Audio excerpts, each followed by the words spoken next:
चलिए हम लोग एमसीक्यू का पूरा क्लासेस कर लिए। एमसीक्यू का हम लोगों का 2015 से लेके 2022 तक का पूरा पास्ट पेपर्स हमारा यहाँ पे हम अपलोड कर चुके हैं। इसके अलावा निर्मल का सजेशन और साथ ही साथ अपना बी बीजे का सजेशन, इसके सजेशन में भी जो एमसीक्यूज है तो सारा का सारा एमसीक्यू इसमें अपलोड हो चुका है। अब हम लोग यहाँ पे जा रहे हैं किसके साथ, एससीक्यू में। एससीक्यू भी हम लोग सेम फॉर्मेट में करेंगे। पहले 2015 से लेकर 2022 तक पूरा करेंगे। उसके बाद फिर निर्मल का और विजय का जितना भी क्वेश्चन दिया हुआ है सारा का सारा क्वेश्चन एससीक्यू यहाँ पे हम लोग अपलोड करेंगे लाइन से। चलिए 2015 का पहले एससीक्यू में आते हैं हम लोग। देखो एक्चुअल में मैं बताऊं तो एससीक्यू का एक अलग से मैं क्लास देता हूँ क्लास में। वो देखता हूँ यदि मैं क्लास में अपलोड कर, यदि यहाँ पे अपलोड कर पाऊँ तो जरूर कोशिश करूंगा, ठीक है।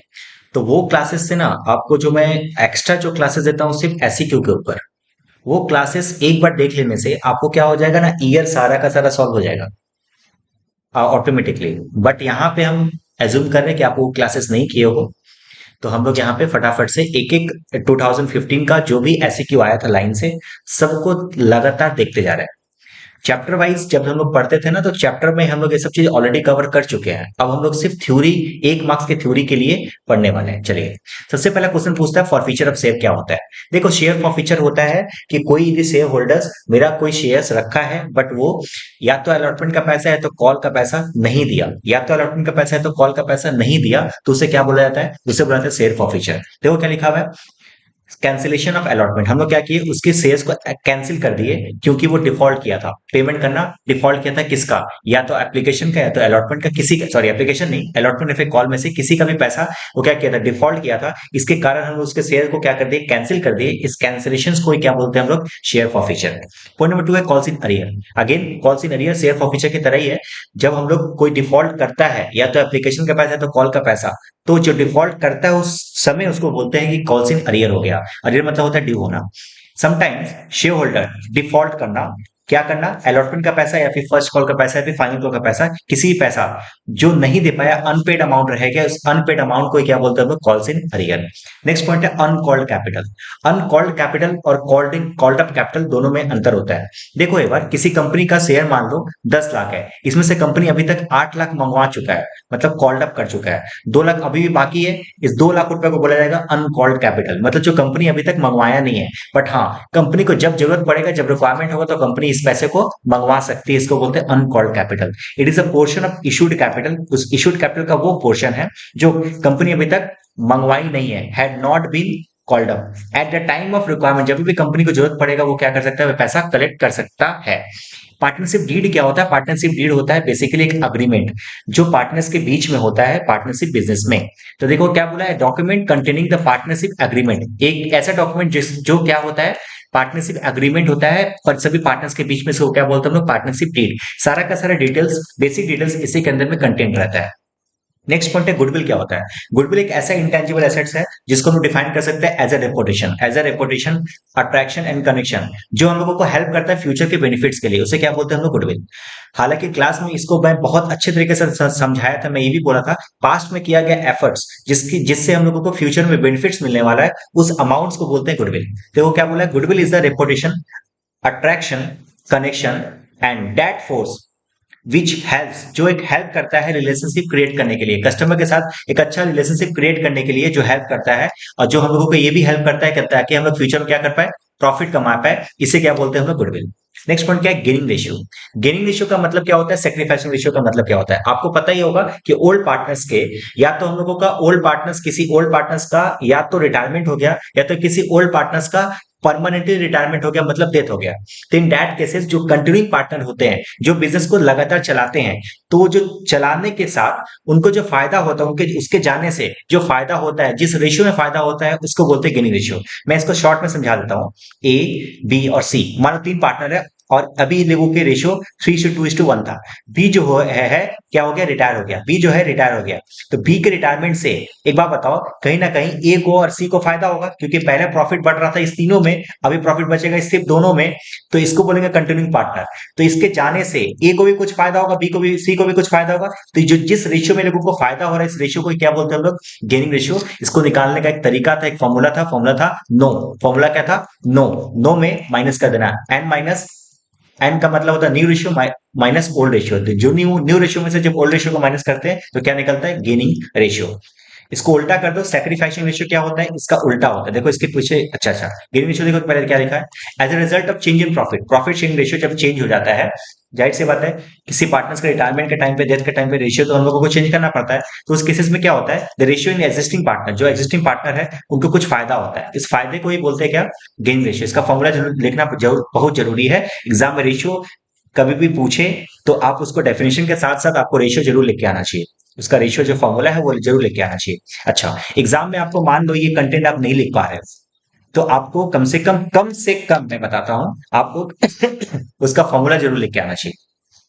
नेक्स्ट क्वेश्चन तुमसे पूछा सैक्रिफाइसिंग रेशियो, इसका ठीक उल्टा, मैं फॉर्मूला के बारे में बात करूं तो इसका था new ratio minus old ratio, तो इसका फॉर्मूला होगा old ratio minus new ratio, उल्टा एकदम। अब सैक्रिफाइसिंग रेशियो क्या होता है, ए बी मान लो दो पार्टनर थे, 1:1 के रेशियो में प्रॉफिट को ये लोग आपस में डिस्ट्रीब्यूट कर रहे थे।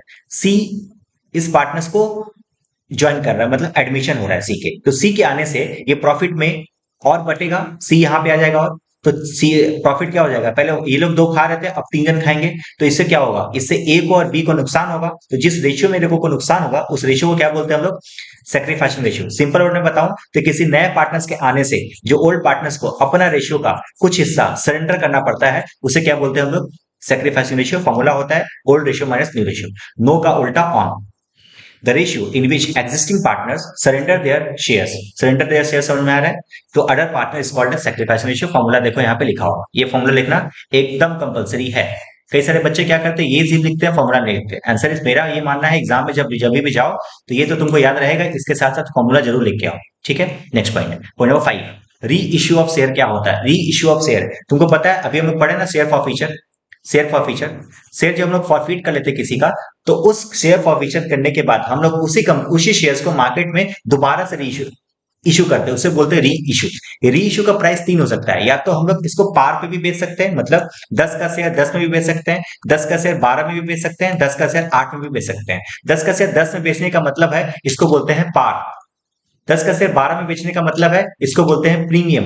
और 10 का शेयर 8 में बेचने का मतलब है डिस्काउंट। मतलब हम लोगों का शेयर का जो भी प्राइस होगा उससे ज्यादा में भी बेच सकते हैं, जो प्राइस है उसी में बेच सकते हैं, मतलब पार, प्रीमियम और डिस्काउंट किसी पे भी बेचा जा सकता है, इसको बोलते हैं री issue. Reissue of share, reissue of share means a री अलॉटमेंट, मतलब दोबारा से हम लोग शेयर्स को क्या कर रहे हैं, अलॉट कर रहे हैं, और इसका प्राइस जो हो सकता है पार भी हो सकता है, प्रीमियम भी हो सकता है और डिस्काउंट भी हो सकता है, ये पूरा लिखना जरूरी है। अच्छा, उसके बाद आता है ओवर सब्सक्रिप्शन। याद रखना, ओवर सब्सक्रिप्शन होता है, एक होता है under subscription. Over subscription, under subscription. Over subscription, subscription का मतलब क्या होता है पहले समझ लेते हैं।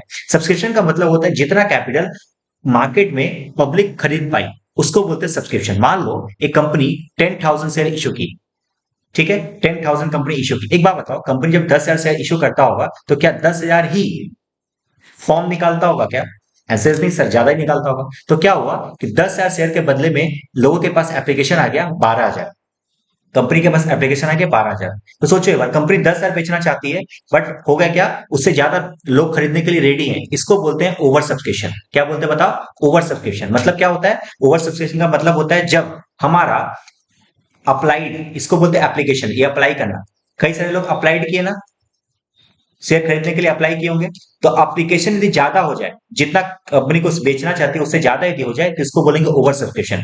सिचुएशन यदि उल्टा हो जाए, मान लो इस 12,000 की जगह पे यदि 8,000 हो जाए, मतलब कंपनी 10,000 बेचना चाहती है बट लोग सिर्फ 8,000 ही खरीदने के लिए रेडी है, इसको बोलेंगे under subscription. Over under clear हो गया होगा शायद। चलो क्या पढ़ते हैं, देखो, shares are said to be in over subscription subscribed when the number of shares apply, जितना शेयर अप्लाई किया गया था वो ज्यादा है, किससे, नंबर ऑफ शेयर ऑफर, जितना शेयर कंपनी ऑफर कर रहा है, मतलब 10,000 शेयर ऑफर कर रहा है बट अप्लाइड कितना हो गया 12,000, तो इसे क्या बोलेंगे हम लोग, ओवर सब्सक्रिप्शन। उसके पॉइंट नंबर 7 पूछा है जनरल एंट्री किसका, यदि हम लोगों का एसेट स्टॉक घट रहा है, तो सोचो ना, स्टॉक इज एसेट्स, और एसेट्स घटता है तो हमेशा क्या करते हैं, एसेट्स को क्रिएट करते हैं, तो ऊपर में क्या जाएगा, रिवैल्यूएशन एंट्री होगा, revaluation accountability stock, revaluation accountability stock, ठीक है। आगे देखते हैं, ऑथराइज्ड कैपिटल क्या होता है। ऑथराइज्ड कैपिटल वो कैपिटल होता है, वो मैक्सिमम अमाउंट ऑफ कैपिटल जो कंपनी एक इशू कर सकते हैं, एक कंपनी इशू कर सकती है अपने पूरे लाइफ ऑफ द कंपनी में। देखो, एक कंपनी का वो ऑथराइज्ड कैपिटल का मतलब होता है वो मैक्सिमम कैपिटल जो एक कंपनी इशू कर सकती है अपने पूरे लाइफ में। और ये अमाउंट कहां पे लिखा रहता है, ये अमाउंट लिखा रहता है एमओए में, मेमोरेंडम ऑफ एसोसिएशन, पढ़ते हैं। It refers to the amount of capital जो कि मेंशन रहता है कहां पे, मेमोरेंडम ऑफ एसोसिएशन में, ठीक है। It is a maximum capital, एक ऐसा मैक्सिमम कैपिटल है जो कंपनी इशू कर सकती है during the life time, company का पूरा लाइफ टाइम में जितना कंपनी, मतलब मैक्सिमम अमाउंट ऑफ कैपिटल जो कंपनी इशू कर सकती है उसे क्या बोलते हैं हम लोग, ऑथराइज्ड कैपिटल, सिंपल वर्ड। उसका तुमसे पूछा मिनिमम सब्सक्रिप्शन क्या होता है, सिंपल वर्ड में बताया कि जो कंपनी जब बेचता है ना, मान लो दो कंपनी आया ए और बी, ये दो कंपनी है जो साथ साथ शेयर मार्केट में बिक्री करने के लिए आया, ये भी 10,000 शेयर इशू किया, ये भी 10,000 शेयर इशू किया, बट मार्केट में ना ए का अच्छा खासा रेपुटेशन था, इसके कारण ए का ओवर सब्सक्रिप्शन हो गया शेयर, बट इसका क्या होगा, अंडर सब्सक्रिप्शन हो गया, 7,000 शेयर ही लोग खरीद पाए। तो सोचो एक बार, दोनों में से कंपनी कौन सा अच्छा है, दोनों में से कंपनी सर ए अच्छा है सर, क्योंकि ए का ओवर सब्सक्रिप्शन हो रहा है, 12,000 लोग खरीदने के लिए रेडी है, ठीक है, 12,000 इसके यहाँ, 12,000 यहाँ, 12 से यहाँ पे 7,000, मतलब कंपनी कौन सा अच्छा है सर, ए अच्छा है। तो एक बात बताओ, इस तरीके का चिल्ली चोरी वाला जो कंपनी है बी, जो 10,000 शेयर इशू कर रहा है बट लोग 7,000 खरीदने के लिए रेडी है, इसका मतलब पूरा का पूरा पब्लिक इसके अगेंस्ट है, इस बी के अगेंस्ट है। तो हम लोग सेबी बोलता है, सेबी बोला गया है कि जब भी कोई नया कंपनी आएगी तो हमेशा उसका मिनिमम सब्सक्रिप्शन 90% रखना ही पड़ेगा, मतलब आप यदि 10,000 शेयर इशू कर रहे हो तो आपको मिनिमम कम से कम आपको 9,000 शेयर आपको बिक्री करना ही पड़ेगा। यदि आप 9,000 शेयर भी नहीं बेच पाए तो वो क्या करना पड़ेगा, आपको जितना भी पैसा है वापस वापस आपको पब्लिक को वापस कर देना पड़ेगा। मतलब मान लो बी जो है 10,000 इशू किया था, 10,000 के बदले में 7,000 शेयर ही बिक्री कर पाया, मतलब 90% तो बिक्री नहीं कर पाया, इसका मतलब कि 7,000 शेयर जो पैसा आया भी था ना कंपनी को, कंपनी इसको क्या करना पड़ेगा, इसको रिफंड कर देना पड़ेगा। इसको बोलते हैं मिनिमम सब्सक्रिप्शन। मतलब मिनिमम सब्सक्रिप्शन का मतलब होता है मिनिमम कैपिटल जो कंपनी को बिक्री करना ही पड़ेगा, that is called minimum capital, minimum subscription, ठीक है। Minimum subscription is a minimum amount, एक ऐसा मिनिमम अमाउंट है which in the opinion of board of director, जो एक बोर्ड ऑफ डायरेक्टर को ऐसा लगता है कि इतना तो बिक्री हो ही जाना चाहिए, ठीक है। ये लिखना बहुत जरूरी एग्जाम में, देखो as per SEBI guideline, SEBI के गाइडलाइंस के अनुसार, गाइडलाइंस मतलब रूल्स एंड रेगुलेशन के अनुसार, मींस मिनिमम सब्सक्रिप्शन क्या होना चाहिए, कम से कम 90% होना चाहिए। ये इसके ऊपर एमसीक्यू भी पूछा जा सकता है, याद रखना ये 90% याद रखना, रेट बहुत इंपॉर्टेंट है। चलो नेक्स्ट पार्ट, सेकंड पार्ट हम लोग पढ़ने जा रहे हैं, सेकंड पार्ट एमसीक्यू का, सॉरी सॉरी एससीक्यू का। सेकंड पार्ट क्या पूछा है, लिक्विड रेशियो का फॉर्मूला क्या होता है, याद करो मैं बताया था, क्विक रेशियो, लिक्विड रेशियो और एसिड रेशियो, तीनों का मतलब एक होता है, और तीनों का फॉर्मूला क्या होता है, current assets minus current asset divide by current liability. ऊपर में क्या करते हैं, करंट एसेट से दो चीज माइनस कर देते हैं, स्टॉक और प्रीपेड एक्सपेंसेस, और नीचे current liability minus bank overdraft, this is called liquid ratio. याद रखना किसी भी नाम से पूछे फॉर्मूला एकदम सेम होगा। तुमसे क्वेश्चन पूछा लिमिटेशन ऑफ रेशियो एनालिसिस, अबे सिंपल, क्लास में ऑलरेडी बताया हुआ था कि रेशियो एनालिसिस के अंदर का लिमिटेशन का मतलब होता है नुकसान। रेशियो एनालिसिस का मेन नुकसान क्या है, पहले सबसे पहला हानि ये है कि कभी क्वांटिटेटिव एस्पेक्ट्स को कंसीडर नहीं करता। अब क्वांटिटेटिव एस्पेक्ट्स का मतलब क्या होता है, क्लास में ऑलरेडी समझाया हुआ है। क्वांटिटेटिव का मतलब होता है बेसिकली अमाउंट्स में डील नहीं करता, ठीक है। शॉर्ट में आता है point number 2, what do mean by financial statement analysis. Financial statement analysis क्या होता है, सिंपल वर्ड में बताया तो जब ईयर का एंड हो जाता है, तो ईयर के एंड में जब हम लोग पूरे फाइनेंशियल रिकॉर्ड्स को बहुत समराइज फॉर्म में रिकॉर्ड करते हैं, उसे बोलते हैं फाइनेंशियल स्टेटमेंट एनालिसिस। मैं बताता हूं, देखो summarise statement for accounting data, accounting data को जब समराइज फॉर्म में हम लोग रिकॉर्ड करते हैं, जब अकाउंटिंग पीरियड एंड हो जाता है, तो उसे क्या बोलते हैं हम लोग, फाइनेंशियल स्टेटमेंट एनालिसिस, एफएसए। आगे जाके एक सब्जेक्ट बन जाएगा ये, ठीक है। Next point, what is the objective of FSA. FSA का मेन ऑब्जेक्टिव ये है ताकि आप एनालाइज कर पाओ कि कंपनी का पोजीशन कैसा है। It helps to analyse the position of the business, business का पोजीशन कैसा है, अच्छा पोजीशन में हो कि खराब पोजीशन में हो, मतलब इसको चेक करने के लिए फाइनेंशियल स्टेटमेंट एनालिसिस बनाते हैं, इसका मेन उद्देश्य ये है। उसके बाद बोला है कि कौन से एएस में, कौन से अकाउंटिंग स्टैंडर्ड में कैश फ्लो स्टेटमेंट प्रिपेयर्ड है, ये एमसीक्यू में कितनी बार पूछा हुआ है, तो याद रखना हमेशा एएस 3, कैश फ्लो स्टेटमेंट तीन है, तीन वर्ड है तो तीन एस 3, ठीक है। ये लॉजिक है जिसे याद कर सकते हो। उसके बाद बोला कॉमन साइज फाइनेंशियल स्टेटमेंट क्या होता है, देखो कॉमन साइज होता है, एक होता है कंपैरेटिव स्टेटमेंट, एक होता है कॉमन साइज, एक होता है comparative statement. Common size financial statement का मतलब होता है कि मान लो कोई कंपनी एक्स वाई जेड, मान लो एक कंपनी है जो अपना ही चेक करना चाहती है कि हम पिछले साल से इस साल में ग्रोथ हुआ है कि डिक्लाइन फॉर्मेट में, तो हम लोग क्या कर रहे हैं, अपना ही सिचुएशन को चेक करना चाहते हैं। या फिर एक और कंपनी जो एबीसी कंपनी है, जो चाहती है ये चेक करना कि एक्स वाई जेड के कंपेयर में हम लोगों का प्रॉफिट हुआ है कि लॉस हुआ है, मतलब एक जगह पे एक कंपनी दूसरे कंपनी को चेक कर रही है सेम सेम ईयर में, और एक जगह पे एक कंपनी अपने अपने अकाउंट्स को चेक कर रही है पिछले साल से। मतलब मान लो एक्स लिमिटेड चेक कर रही है कि हम 2022 चल रहा है ना, अभी 2023 में, सॉरी 2021 में 2021 के कंपेयर में 2022 में हम लोगों का ग्रोथ हुआ है कि डिक्लाइन हुआ है, ये चेक करने के लिए भी हम लोग कॉमन सेंस स्टेटमेंट बना सकते हैं। और साथ ही साथ मान लो ABC लिमिटेड 2022 में चेक करना चाहता है कि हम 2022 में हम ज्यादा प्रॉफिट कमाए कि XYZ, तो इसको भी चेक करने के लिए कॉमन सेंस फाइनेंशियल स्टेटमेंट बनाया जा सकता है। पढ़ लेते हैं, देखो। Common sense financial statement highlights the relative changes.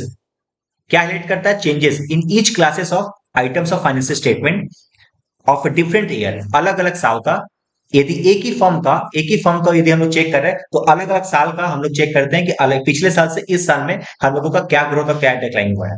और यदि किसी दूसरे दो फर्म को कंपेयर करना है तो हम लोग चेक सेम करते हैं सेम ईयर में। ठीक है, ऑलरेडी समझा दिए। हाँ, चलिए, ये कंप्लीट हो गया अपना 2015 का सारा एसएक्यू। क्लास एग्जाम तक कम से कम 1 से 2 बार आपको सुन लेना चाहिए। सुन लेने से आपको पूरा का पूरा याद होगा, और एग्जाम में मैं आपको वादा कर रहा हूं कि एग्जाम में जो आपका आएगा वो पास्ट पेपर से मिनिमम आपका कितना क्वेश्चन है, यहाँ पे आपका 9 क्वेश्चन होगा ना। ठीक है, तो कम से कम 60% पेपर, मेरा ये मानना था, मेरा ये मानना है कि 60% पेपर आपके पास्ट पेपर से आता है, चाहे वो प्रैक्टिकल हो, चाहे वो थ्योरी हो, चाहे वो एमसीक्यू हो। तो उसके हिसाब से आपको प्रिपरेशन करना चाहिए। चलिए, हम लोग फिर 2016 नेक्स्ट वीडियो के साथ मिलेंगे। Thank you.